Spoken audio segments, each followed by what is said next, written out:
Okay, good evening and welcome to our program. We're learning Tanya. It's referred to as the Torah Shebeksav, the written Torah of Chassidus, and we're discussing the tale of two souls, and we're discussing the Beinoni. The Beinoni is the intermediate person. He's in between the tzaddik, in between the righteous person, and in between the wicked person. In the previous chapters, the Alter Rebbe, we learned in the beginning, the first couple of chapters, and I'm going to jump ahead to chapter 12, where the Alter Rebbe discusses the Beinoni. In the previous chapters, particularly in chapters 10 and 11, the Alter Rebbe discusses the two other types, so to speak, the tzaddik on one hand of the spectrum and the rasha on the other hand of the spectrum. And the rasha is the wicked person, the evil person. The tzaddik is the righteous person, two ends of the spectrum. And the Alter Rebbe explains that the tzaddik, and we mentioned this in the past, and we'll discuss it more in detail, that the tzaddik, the righteous person, not everyone could achieve, not everyone could reach and become a tzaddik. And we'll explain soon why. And the wicked person, no one should be. So, and now we're discussing the Beinoni. Beinoni, the Alter Rebbe refers to the Beinoni, he midas kol adam, that's the virtue, that's the level of every person should aspire to. I'm sorry. Beinoni midas kol adam, it's the level that it's everyone's level, so to speak. And everyone should aspire to become this Beinoni. I mentioned earlier, the tzaddik, not everyone, most people cannot achieve that level. It's just not for everybody. And the wicked person, everyone should make sure not to be. That's that. And so Beinoni. And now in chapter 12, the Alter Rebbe discusses the Beinoni, which is the crux and the fundamental aspect of the entire Tanya. Beinoni, the intermediate, is one whom the evil never gains enough power to capture him. The Alter Rebbe refers to it as a ir ktana, and we mentioned this briefly. I'll mention it again. That the Alter Rebbe gives the analogy. The Alter Rebbe gives the analogy of a person as a small city. A small city, the nefesh hasichlis, the nefesh, the soul of the intellectual soul, is the body who we're referring to. And then there's the animal soul and the godly soul, each one fighting over, the nefesh hasichlis fighting over to take control of this small city. The Beinoni is someone who Alter refers to as the intermediate person, is someone who the evil, the animalistic soul, never gains enough power to capture the small city to actually make him sin. So the first thing that defines the Beinoni is that he never commits transgression. That's the first. That's the bottom line. Is he never in actuality, he doesn't commit any transgression. The animalistic soul, the animal soul, never gains enough power to capture it and make him transgress. And we'll discuss again later that externally, in actuality, there is no difference between the tzaddik, the righteous person, and the rasha and the Beinoni. There's no difference in actuality between the between the righteous person and the intermediate person. So in that case, why is the tzaddik, the Beinoni, why is the intermediate person not referred to as a tzaddik? Why isn't he righteous? If in actuality, is in practice he's identical to the tzaddik. This Beinoni,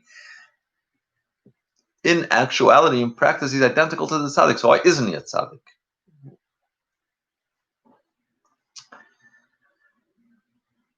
So what do we mean to say that in actuality they're the same? Let's first go along with Alter Rebbe's system. That is to say that the three garments of the animal soul, which means what are the garments? There's the machshava, thought, name the thought, speech, and action of the animal soul do not prevail within the person over the godly soul. And clothing themselves in the body, in the brain, in the mouth, or in the 248 other organs. So there are specific parts of the body that's employed by three garments. The garment of thought, machshava, needs a brain in order to manifest itself. Now, again, each one has a garment of thought. The godly soul has a garment of thought. The thoughts of Torah mitzvahs, the 613 mitzvot, and the animal soul has its garment of thought, and it each fighting over the brain to manifest itself, because it needs a brain to manifest itself. The garment of thought, the garment of speech, in a similar fashion, is either the thoughts of the speech of Torah, the davening, learning, speak, or the service of davening or learning, even preparing for davening, preparing for learning. Again, so each side, each soul has a garment of speech, and at each fighting over the mouth, it needs a mouth to manifest itself. And so too, the garment of action. So it's either actions of mitzvot or the service of mitzvot. If a person eats, it's not a mitzvah, but in order to be healthy, in order to serve Hashem, in order to be able to do mitzvot, in order to daven, in order to learn, you have to be healthy, you have to eat. So if his eating is for the purpose of serving Hashem, there's a purpose. In other words, a person can eat because he has to eat, or he can eat with a purpose, a spiritual purpose. So again, the garment of action needs a body. It needs hands and feet, and it needs a body in order to manifest itself. So we're saying that the Beinoni never gains control to make the person sin and to defile his thought, defile his brain, defile his speech, his mouth, or to defile his actions.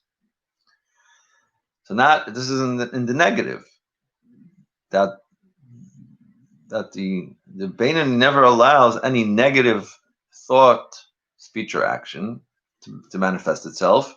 But not only that, in the positive sense, it fights and it wins, it gains control, and actually, in other words, not only does it not sin, it positively does mitzvot. Not only does the Beinoni completely avoid transgression, but it also manifests itself in good. Which means that only the three garments of the godly soul, the thought, speech, and actions of the 613 commandments, the 613 mitzvot of the Torah, they only clothe themselves in the body. This way, the Beinoni's every thought, word, and deed is utterly devoted to a purpose, to fulfilling the divine will as expressed in Torah mitzvahs. So the Beinoni has never committed, nor will he ever commit, I'll explain that in a minute. The Beinoni is someone who has never committed, nor will he ever commit any transgression. And the term Rasha never applied to him, even for a single hour or moment throughout his life. And again, just to be very clear, we're not talking about. It doesn't mean to say if someone once in his lifetime did violate a mitzvah, did commit a sin, it doesn't mean he can't become a Beinoni. It means to say that the Beinoni, at the level that he is today, at the Beinoni where he's today, cannot associate himself with who he was in the past. That's what it means to say that this Beinoni, once he reached the level of Beinoni, he can't relate to his previous life, so to speak, his previous transgressions.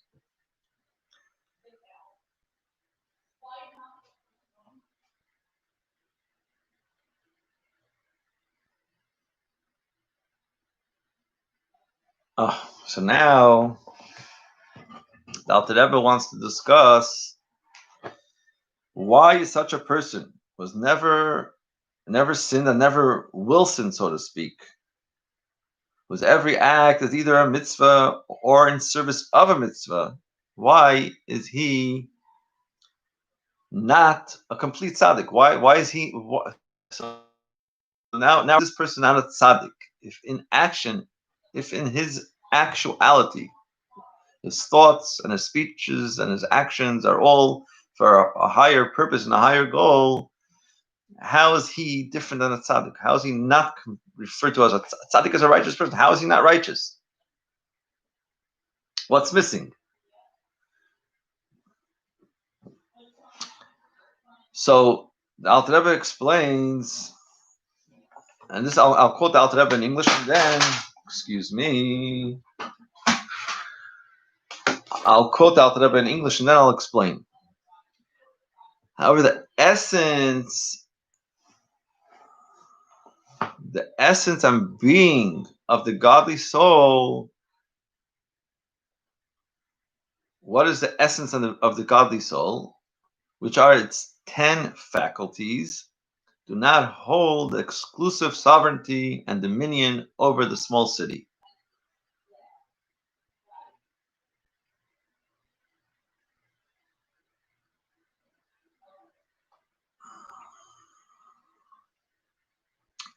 The side of holiness, the Sad HaKdusha, the side of holiness, rules the Beinoni's life in practice, but it does not change his inner makeup of his soul.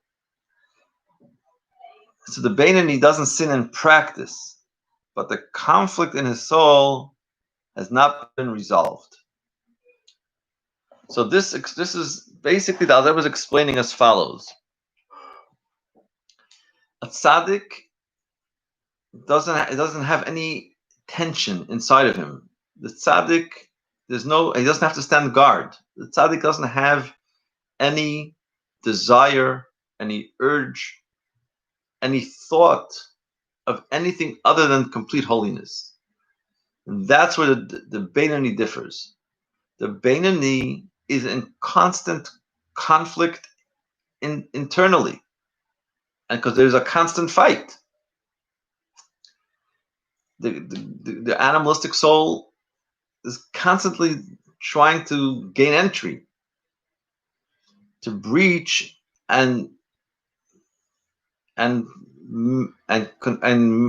make. He's looking for ways to make this individual slip and violate in either action or thought or speech. So the Beinoni is a constant guard. He always has the ability to be in control, and he is in control, but he has the internal conflict. It's a perpetual state of tension. The good in him prevails over the evil only because its active involvement in the struggle between the two, between the godly soul and the animalistic soul. His victory over evil within him is never complete, but only in actuality, not internally. At best, he achieves a temporary ceasefire. It's like a ceasefire, but never a full truce. The Beinoni spends his life in an endless struggle. The Beinoni has an endless struggle. He cannot relax his constant guard, his vigil for a single instant. Because the moment he lets go, the enemy will arouse itself and destroy the status of a Beinoni. He's always looking to make him slip. So the Beinoni is someone who must constantly guard his frontiers. And he's successful. But he has to constantly, it's a constant, it's work in perpetuation. It's a perpetuality, perpetuating a constant avodah. And that's very interesting. Alter will explain. There's a difference. There's a Oived Elikim, someone who's present. Oived means in presently serving God, and then there's a Eved. A Eved is a God's servant, but it's not present. He's already accomplished it. He's accomplished. He's reached the level of tzaddik. There's no internal war. He was victorious and he won the war. And there can never be. There probably could never be again as long as he's in the state of tzaddik. There can never be a situation where there's no enemy. There's simply no enemy.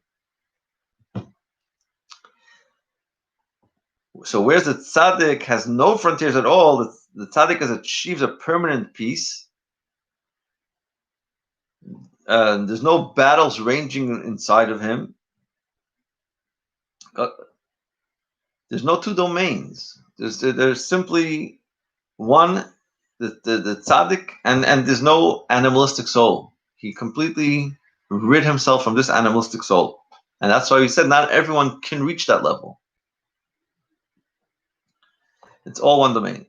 In terms of the Tanya's analogy of the body as a small city, the tzaddik has destroyed the enemy. So there no longer poses a threat, and the town need no longer be guarded.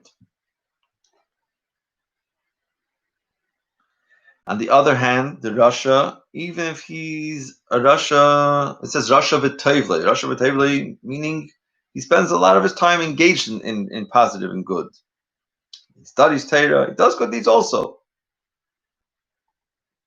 But nonetheless, the enemy keeps entering the city, and he's not successful in keeping the enemy out.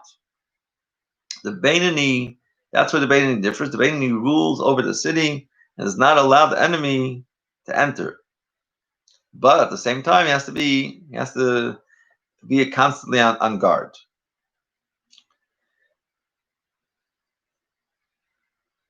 And the Rasha, and we know that the animalistic soul is constantly looking for a weak spot to gain entry and to make this Beinoni slip. So externally, the tzaddik and the Beinoni are virtually indistinguishable. They're the same. They both behave the same way. Internally, however, the inner structure of their souls, they constitute two very different beings. They constitute two very different human beings. Externally, they seem the same. Internally, there's two different individuals. Internally, it's very interesting. Externally, the tzaddik and the rasha seem the same. In practice, they seem the same. There's no difference. Internally, the Beinoni and the rasha are the same because they both have constant struggle.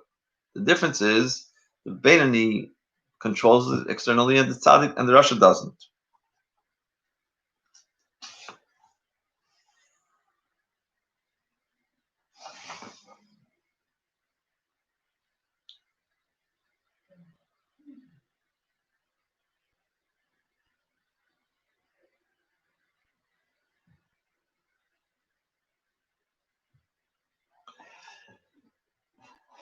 So, the Alter Rebbe at some it could be later on. I'll explain it again. But the Alter Rebbe here is asking if the Beinoni is in a constant struggle, he can never achieve that he's won the war, so to speak, and be relaxed. What's the purpose? A person feels like he'll fight if there's a chance to win. But if there's no chance to win, what could possibly be the purpose of this Beinoni? A constant struggle, a constant war, and even though he constantly is winning in actuality, but he can't let his guard down. He's in constant struggle, in constant war. What's the point? Is there a purpose in such a person's life which is a constant struggle? Alter Rebbe explains that the Alter Rebbe explains that God created the human being, the Beinoni at least, the Tzaddik. Alter Rebbe has his avodah. A Tzaddik has his purpose in life, and the everyone else, meaning a Rasha, has obviously the purpose of becoming a Beinoni. But the Beinoni, even though it's a constant struggle, so, and he never can say, well, I won and I rid myself from this constant battle, this constant inner tension. Nonetheless, that is the purpose. Such is the Beinoni's inner state every moment of his life. Except if he's when he davens and learns, that's when there's no inner struggle at that point either.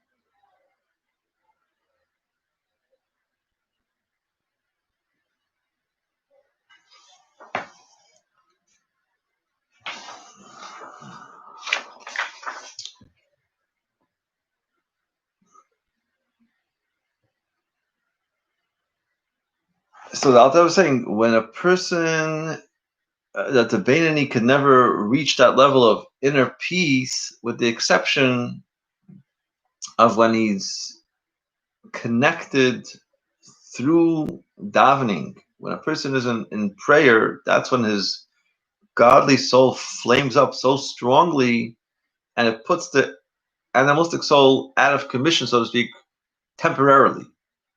You can't rid him permanently, but when the person is davening or a person is learning, at that point, the flame in the heart is flares up, so to speak, and it's so potent that it puts the animalistic soul out of commission temporarily, but it's not able to rid him permanently. But that's what Alter Rebbe explains in this chapter, that the difference between the tzaddik and the rasha, that the tzaddik and the Beinoni. Sorry, the tzaddik and the Beinoni. So what is the difference? Externally, they're the same. Externally, they each practice thought, speech, and action for a higher purpose constantly. Internally, they're very, very different. Internally, the tzaddik has reached peace. There's no inner struggle. Externally, for the tzaddik and the Beinoni, has a constant struggle. And except with the exception of during davening or learning, where the inner neshama flares up in such a potent way that it puts the animalistic soul out of commission temporarily. The Alter Rebbe is going to explain in the future chapters how the Alter Rebbe is going to explain in the future chapters how every person could reach this level, How could every person reach a level that his thoughts and speech and action 24/7 should be with a purpose, with a purpose of serving God, with a higher purpose that you were created for? But uh, it says, it's easy and simple for everyone to reach that level. How is it for every? How is it? Alter is going to go through step by step and explain how is it attainable? How is it reachable for every single person to reach this level of to serve Hashem with your thought, with your mouth, with your thoughts and with your thoughts and feelings, with all your actions. How is it? Now, that was going to explain in great length and great detail how it can apply to every person, even though every person is different and every person has his own struggles and his own barriers and his own issues. Nonetheless, Alter Rebbe is going to lay out a path for every single person to be able to reach this level of a Beinoni. Again, this is only a Beinoni, which is again very, very fascinating to understand that this the Alter Rebbe refers to us as an intermediate person. The person doesn't violate a single thought intentionally, willingly, or say anything wrong willingly. And yet he's a Beinoni. He's an intermediate. He's not the tzaddik. He's not the righteous person. He's a righteous person in action, but not righteous in the sense that he still has a constant struggle.